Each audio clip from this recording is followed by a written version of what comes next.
हमें भविष्य को ध्यान में रखना है और अपने संकल्पों पर डटे रहना है। मेरे देशवासियों, देश के पहले गृह मंत्री होने के नाते सरदार पटेल देश की आंतरिक सुरक्षा को लेकर बहुत सख्त रहते थे। लोह पुरुष थे ना। पिछले 9 वर्षों से देश की आंतरिक सुरक्षा को कई मोर्चों से चुनौती मिलती रही है, लेकिन हमारे सुरक्षा बलों की दिन रात की मेहनत भी और उसकी वजह से देश के दुश्मन अपने मंसूबों में पहले की तरह कामयाब नहीं हो पा रहे हैं।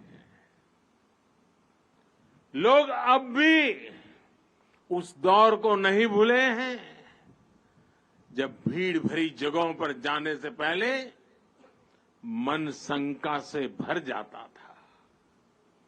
त्योहारों की भीड़, बाजार, पब्लिक प्लेस और जो भी आर्थिक गतिविधियों के केंद्र होते थे, उन्हें निशाना बनाकर देश के विकास को रोकने की साजिश होती थी।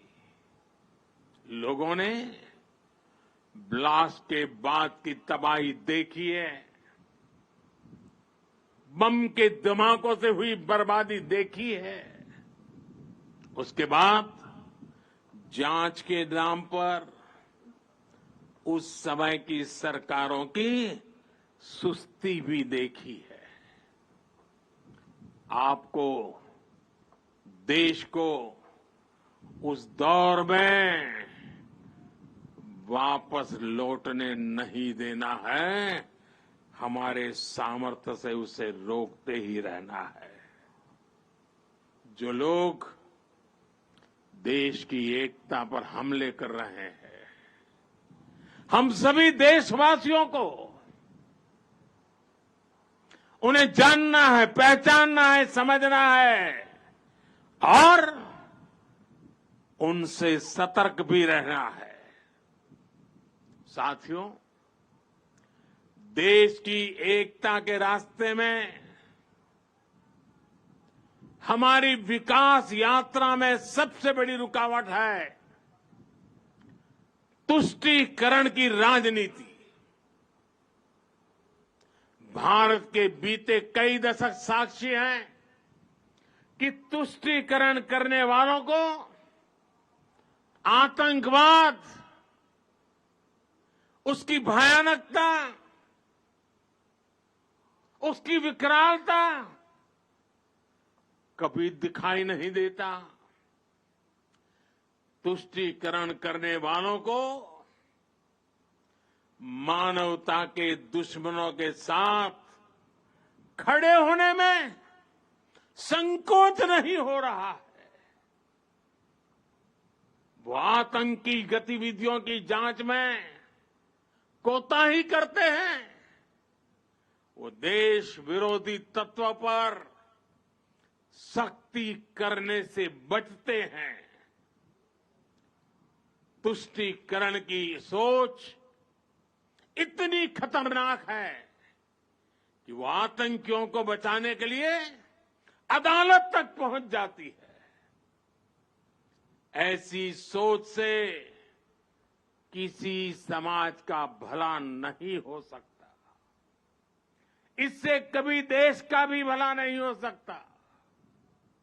एकता को खतरे में डालने वाली ऐसी सोच से हर पल, हर समय देश के हर कोने में हर देशवासी को सावधान रहना ही है। मेरे प्यारे देशवासियों, अभी देश में चुनाव का भी माहौल बना हुआ है।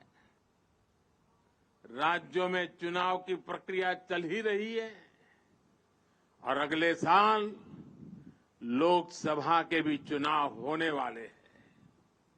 आपने देखा होगा कि देश में एक बहुत बड़ा पॉलिटिकल धड़ा ऐसा है जिसे सकारात्मक राजनीति का कोई तरीका नहीं दिख रहा। दुर्भाग्य से ये पॉलिटिकल धड़ा ऐसे ऐसे हथकंडों को अपना रहा है जो समाज और देश के खिलाफ है। ये धड़ा अपने स्वार्थ के लिए देश की एकता अगर टूटती भी है तो उनके लिए उनका स्वार्थ सर्वोपरि है। इसलिए इन चुनौतियों के बीच आप मेरे देशवासी जनता जनार्दन, आपकी भूमिका बहुत महत्वपूर्ण हो गई है।